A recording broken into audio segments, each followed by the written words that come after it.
Wow, wow, wow. What a crazy end to the 3 p.m. kickoffs in the Premier League. My days. I mean, I said it at the time. I said they've scheduled some really good matches for this 3 o'clock. I genuinely thought any of the three matches, whether it was Tottenham, Sheffield United, whether it was West Ham at Man City, or of course the game I'm going to be reviewing right now, Man United against Brighton. I genuinely thought any of them were good enough to really be on TV.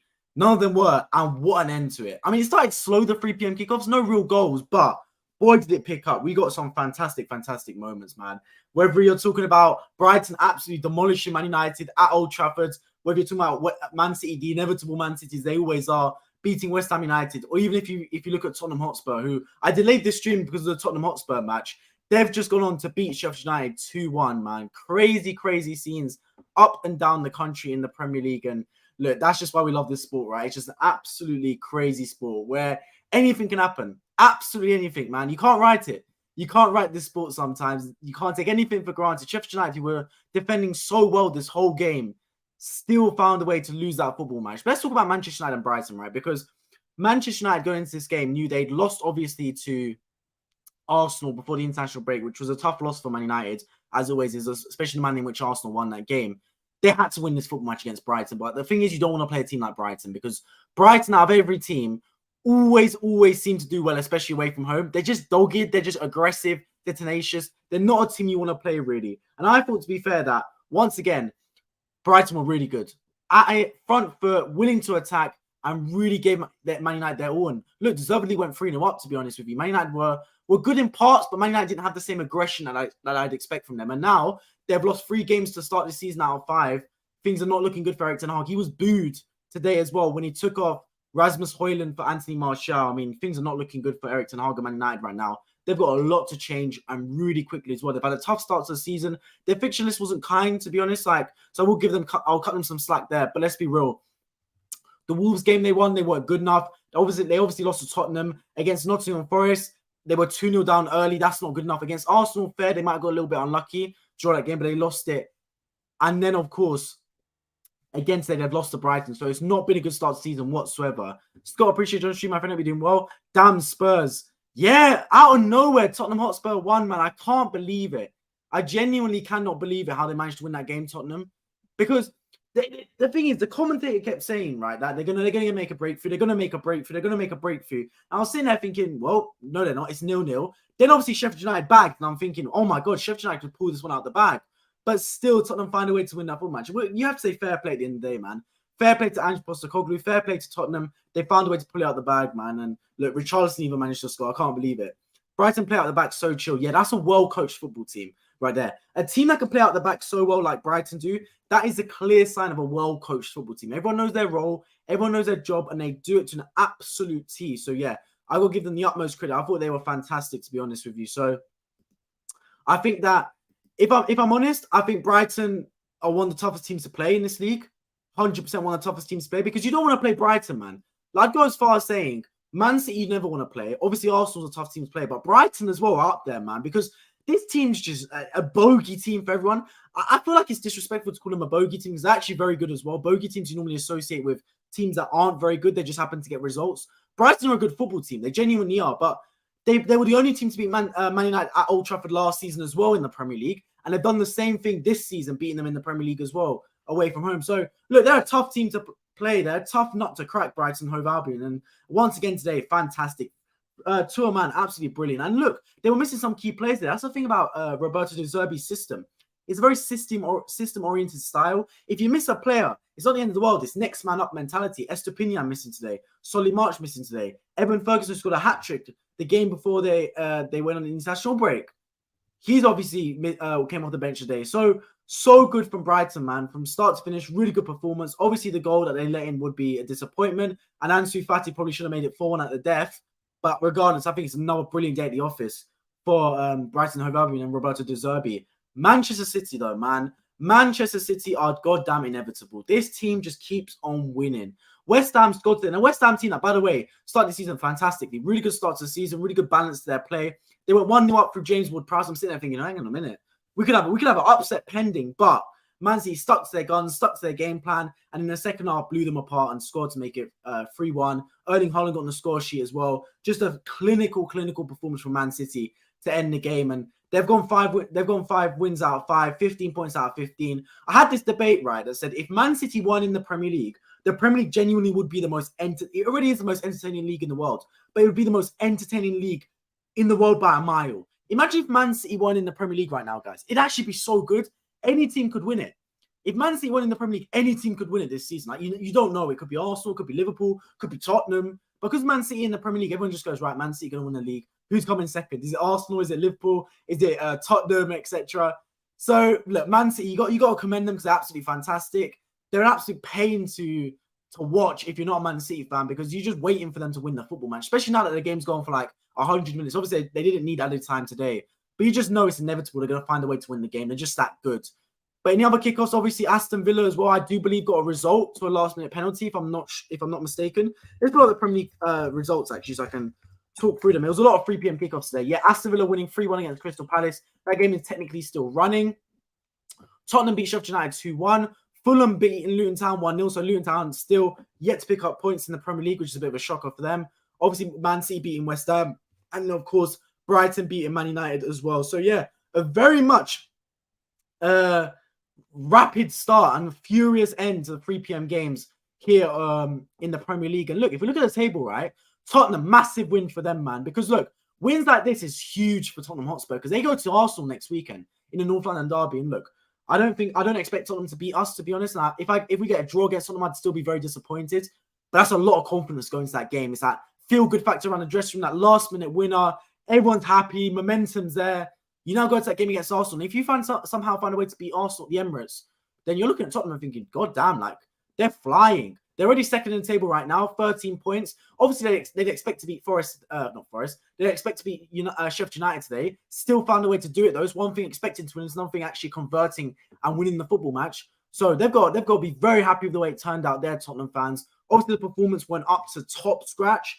But it's one of those days sometimes. Look, every club has it. Every club's going to have those days where no matter how well you play, you just can't quite put the ball in the back of the net.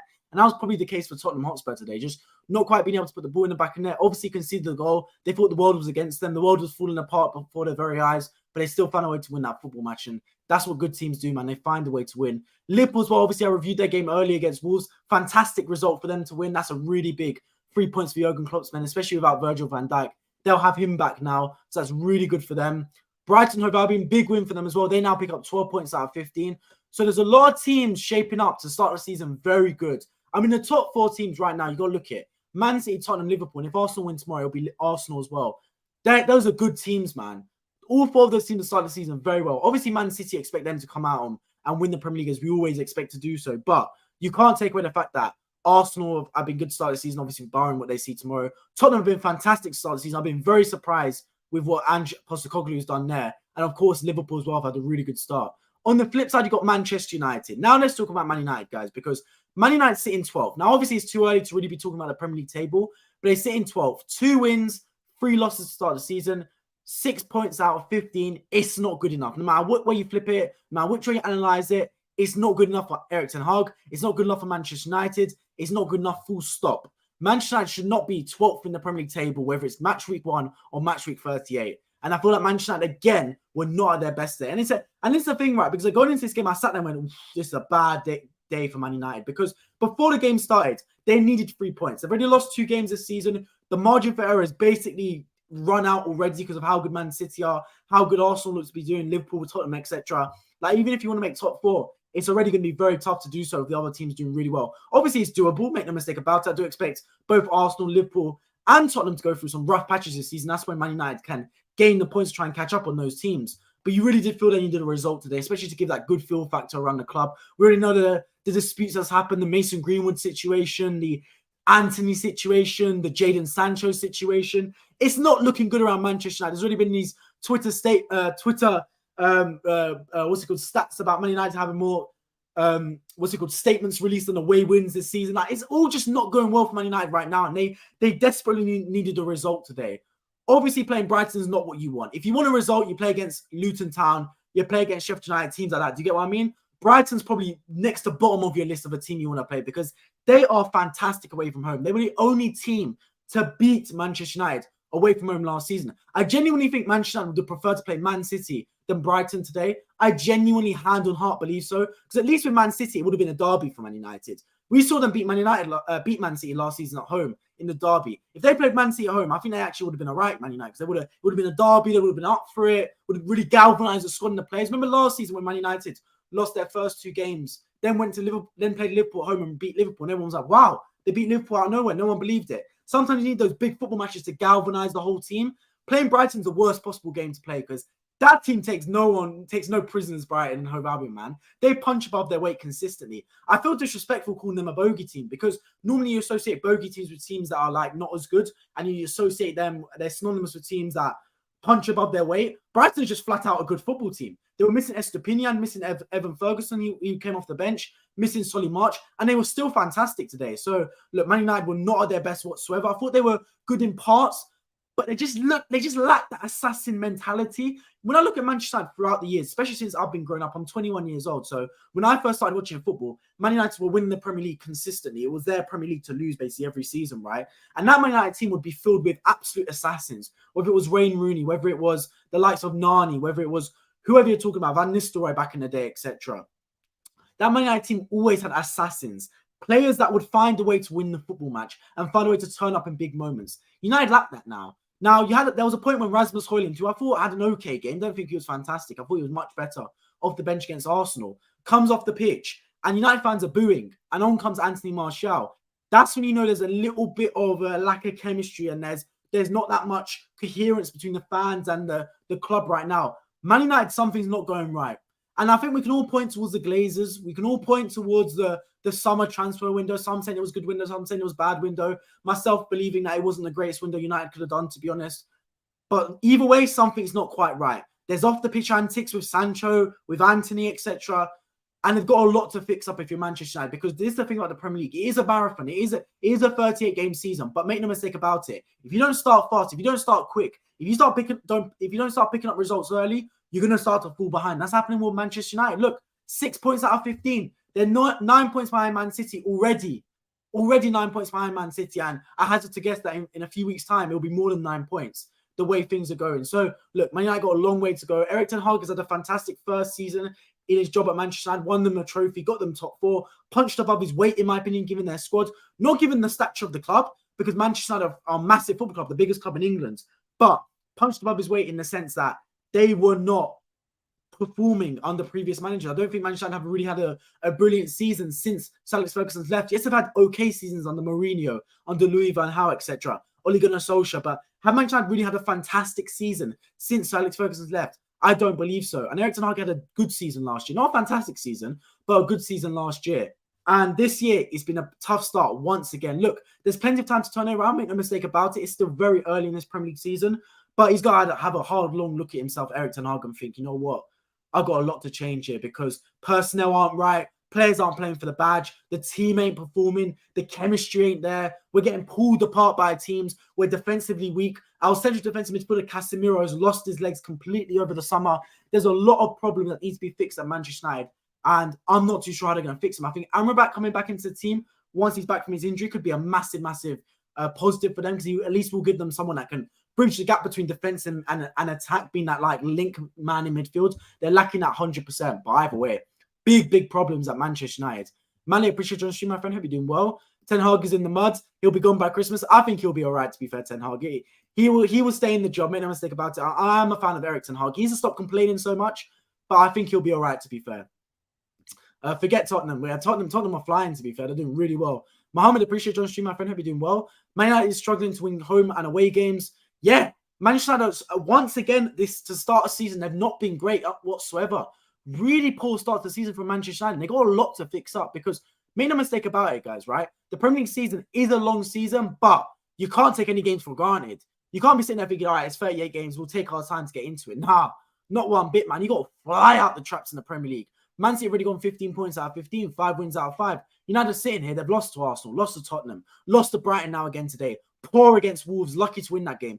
Poor against Nottingham Forest, went 2-0 down. Lucky, many would say, to win that game as well. The start of the season for Manchester United, performances and results have not been good enough. and they're struggling to win home and away. And this is the thing about Manchester United, right? Because Erik ten Hag had a good season last year, very good season. They finished third, they won a trophy. Many expected him to now get better. He's been backed in the transfer window. Yes, I do believe the Glazers should be going. I don't think the Glazers should stay at Manchester United. But regardless, he has been backed in the window. The money's been spent. United have spent over $1 billion since Sir Alex Ferguson has departed their club in 2013. So the money has been spent. My problem is the money has been spent poorly. If you look back last season, who was signed? Anthony for 90 million. He's not good enough. Forget the off-the-field antics with whatever's happening there. The player on the pitch is not good enough. Jadon Sancho, flop signing. I said at the time, not good enough. If you look at this transfer window, Andre Onana, okay, I don't mind that signing one bit. I think he's a really good goalkeeper. But you look at the other money spent. You bought in Mason Mount, waste the money. Rasmus Højlund, okay, I think he'll be all right. But why not spend the Rasmus Højlund money and Mason Mount money on Harry Kane? Why was that not an option? Did you not even tempt Daniel Levy or Tottenham Hotspur to sell Harry Kane? You could have tried at least. Didn't feel like they were even going in for him. You look at the other signings they've made. They've lost Fred. Now, I don't believe Fred's the answer for Manchester United, but one thing Fred gave Man United was legs. In the big game against Man City, he was man of the match, running up and down the football pitch, marking De Bruyne, being a real tenacious energizer. They've lacked that. They're brought Amrabat to combat, fine, but he's now injured. So who's your player to play in midfield? You don't have anyone. You got Eriksen, you got a brother with a pacemaker in midfield trying to run box to box. It does not work. Look at every single Premier League team that aspires to win something, whether it's Arsenal, whether it's Man City, whether even now it's Tottenham, etc. They've all got legs in midfield. Liverpool brought in players because they want to have legs in midfield. Who are the legs in Manchester United's midfield? It's not Bruno Fernandes. He's got no legs. It's not really Eriksen because he's got a pacemaker. He ain't running anywhere. And Casemiro's completely lost his legs since the summer. So they've got no legs in midfield. Manchester United have got a lot of problems. They talk about this and that. For me, they got a lot to fix up. I think Amrabat will do massive for them, to be honest with you guys. I think he'll be a really good signing, really underrated signing. But it cuts deeper than that because once again, Manchester United from the training ground to the behind the scenes is flawed. The football club is flawed. The Glazers, they want out. The fans want them out. Fair play to the Man United fans, by the way. I'll give Man United fans the utmost credit because they have stayed consistent with this Glazer out narrative. Arsenal fans, we were Kroenke out, especially after the Super League, but it kind of died down when we started fighting for the title. United, on the other hand, they've been consistent. They have been consistent wanting the Glazers out, so I have to give them fair play for that. They're still protesting, they're still chanting. I give them the utmost credit for that, man. It seems as though they're not going to take the club to sale now. Who knows why? They're just holding out for money. They're greedy, man. They're greedy, just like any businessman. Like I say, if you want to be a billionaire, you have to be a bad man sometimes. No billionaires are nice people. Make no mistake about it. You can be a nice person and be a millionaire, but no billionaire is a nice person because to make £1 billion, someone has to go the other way. And that's what's happened. And the Glazers are not looking to sell United now, it seems. They're going to keep the club, they're going to drain the club, and the fans have had enough of it. They've spent money, but they've spent money wrong. The appointments, wrong. The training ground. Look at Ronaldo. Ronaldo said a lot of things. He got slaughtered for it. Now, look, I do believe Ronaldo had to leave Manchester United. I do believe that. I think he was being a toxic presence at times at the football club. But he highlighted a lot of problems there. And make no mistake about it, Ronaldo's left now. United are not a better team. Yes, they've slightly improved, make no mistake about it, but the club itself is still nowhere near Man City. The club itself is still a few miles off Arsenal Football Club. And they still look like they're falling behind Liverpool now. And even Tottenham's starting to overtake them in terms of quality right now. Obviously, in terms of size of the football club, make no mistake about it. Manchester United are the biggest club in England. There's no two ways about it. But right now, in terms of quality that we're seeing on the football pitch, they're lacking Manchester United. They flat out are lacking. And it's little things that are just adding up and accumulating. It's a snowball effect. It's just little things just piecing together. And it's forming an avalanche. And Manchester United need a lot to fix, man. An awful lot to fix. New manager bounce. Let's see what position. January. I don't think Ten Hag done anyway, to be honest. Sancho will do better at City or Chelsea even. I'm not a fan of Sancho. When they signed Sancho, I said it was a bad signing. Sancho, look, he needs to apologize to Ten Hag. I always back managers over players. I think managers, they're the ones in the authoritative position. And they're the ones that, look, in my opinion, when a team loses, you don't blame players, you blame the manager. Very rarely does someone go, oh, this player out, this player out. Yeah, they do at times, but it's always the manager that takes the flak. It's the manager that does the conferences. It's the manager that answers to the critics, etc. The manager's the head honcho. The manager's the captain of the ship. Just like if a ship goes down, the captain's to blame. So the manager needs to have responsibility and has to have some kind of authority. Because if he is taking the blame and the brunt of the problems, he has to at least have some kind of authoritative position to make decisions. If he's told Sancho, you're not doing what I want, and Sancho's not doing it, then I have every single right with Ten Hag to drop Sancho. I have no problem with that whatsoever. I back Ten Hag doing that 100%. If Sancho doesn't want to apologise, fine. I've heard some Arsenal fans, some fans of other clubs saying, oh, why not bring Sancho for 6 months? No, stay far away from that man. If he's not showing any respect to Ten Hag, why would he show respect to Arteta? I don't buy into this, but it's because Ten Hag ain't treating him right. You show respect. You're a football player. You show respect to your manager, even if you're not getting treated right. Respect is the fundamental. I've always felt that Sancho was a bad egg, in my opinion. I've always felt that he's not quite got the mentality to be a top-tier footballer. So why some fans of other clubs think Sancho will do a good job at them, I have no clue whatsoever. Stay far away from Arsenal Football Club, Jadon Sancho, man. I don't want him anywhere near us. I don't think he will go, to be honest. Of course he wouldn't. United probably might sell him, but they'll never sell him to Arsenal, man. But I've heard some Arsenal fans on Twitter say, oh, Sancho to Arsenal, who says no? Bro, come on, man. Let's be serious right now. Sancho needs to stay far away. Sancho is not good enough for Man United anyway. I know he's not been playing. I know he's been dropped by the manager now. Was he starting last season for Man United? No, he got sent out for like 2-3 months. So no, United got a lot of problems. Garnacho is miles better than Sancho already. Cristiano was the problem. Look, Cristiano was a problem, but it was not the problem at Manchester United. That was the difference, in my opinion.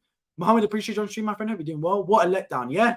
Manchester United again, failing to win a football match. Not just failing to win a football match, because that can happen in football. You can lose games, but failing to really assert the dominance over a game. I thought they were second best today by a country mile. They were nowhere near good enough in this football match. And look, for Manchester United, they got a lot to improve upon, an awful lot. Because let's look at Man United's fixtures. I have a funny feeling that it's going to get thick and fast for them.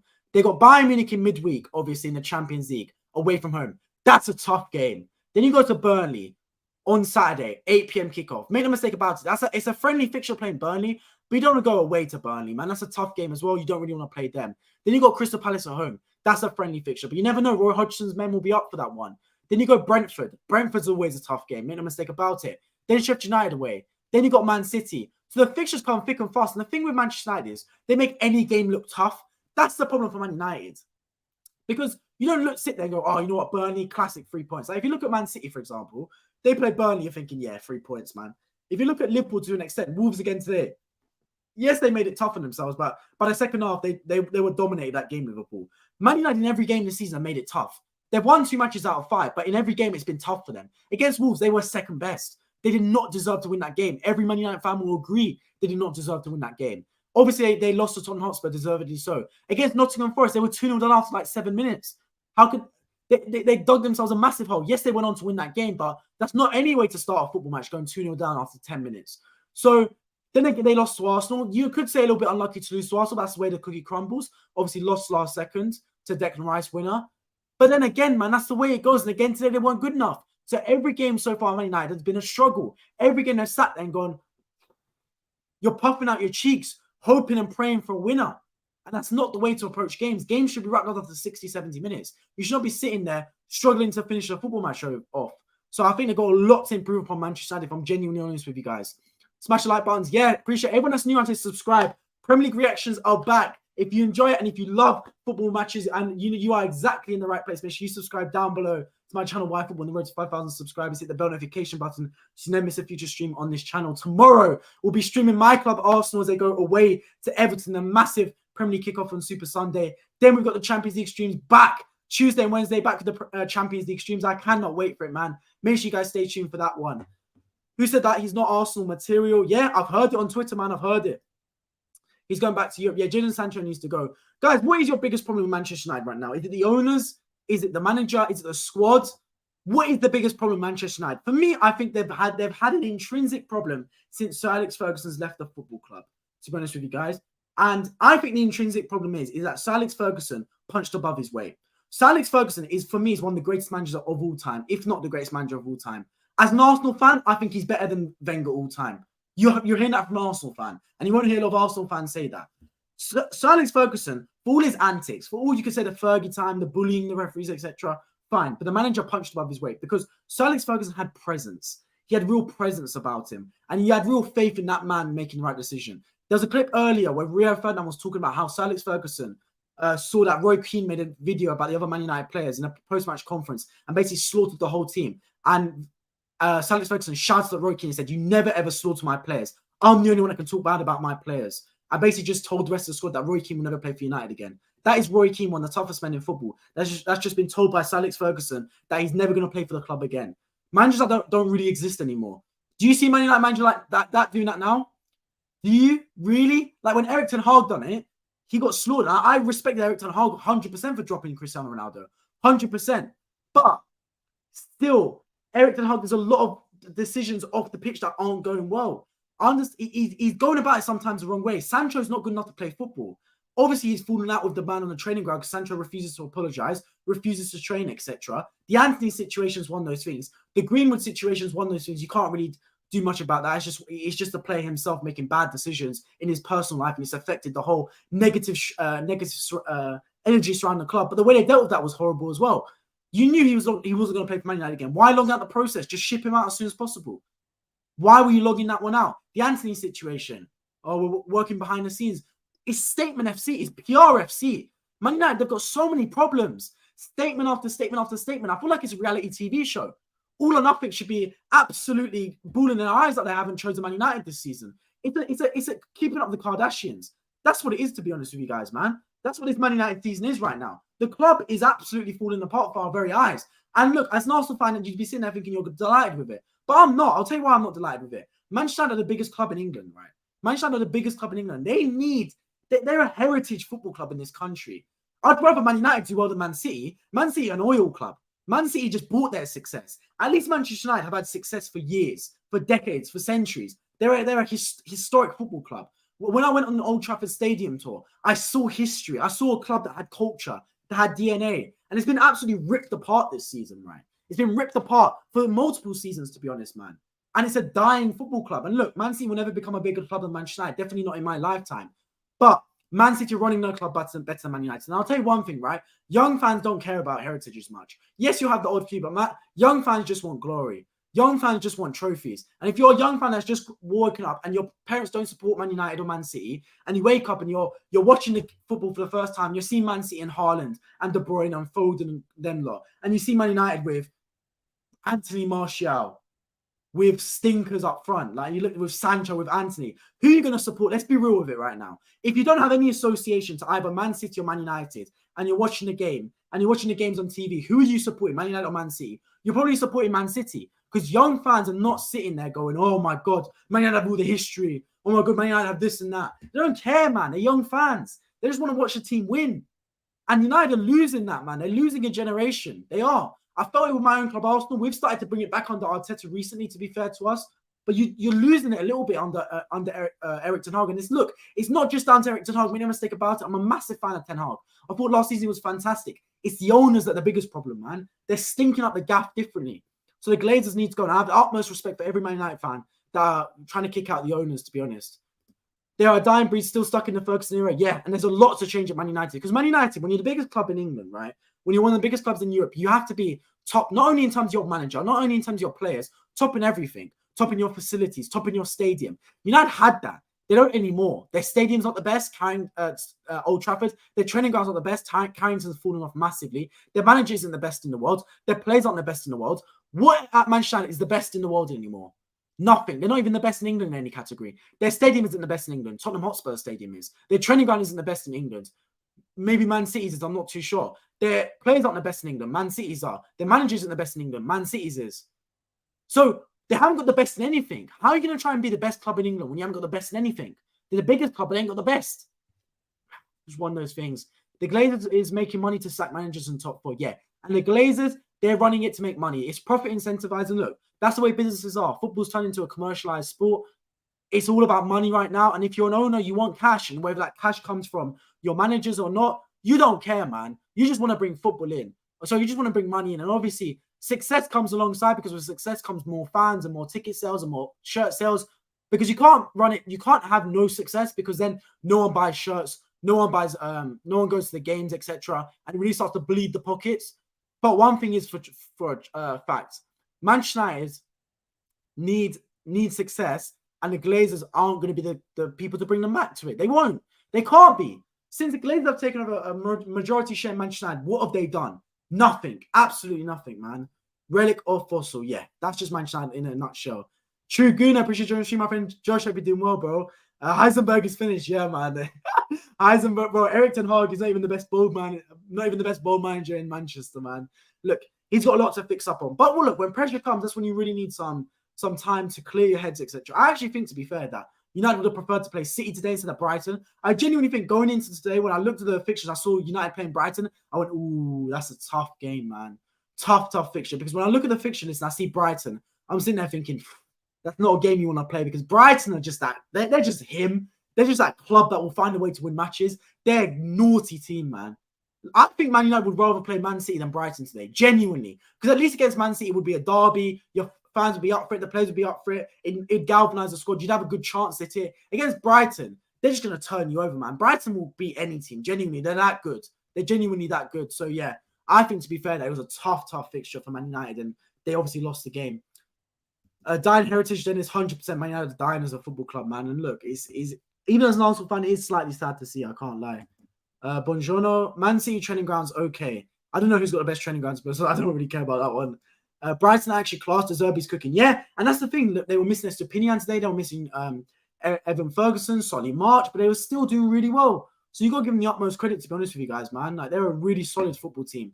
Brighton Hove Albion, they know what they're doing down to a T. The players are solid, the system's solid, the manager's got them cooking as well. Really good football team, man. So yeah, I give them the utmost credit. Fantastic start to life for Roberto De Zerbi at Brighton last season. He's carried on with aplomb this year. Let's see what happens when they get into the Europa League, though, because then it will be extra fixtures. Let's see how they contend then. But for now, they're doing really well. But they're doing really well, Brighton Hove Albion. Really well indeed.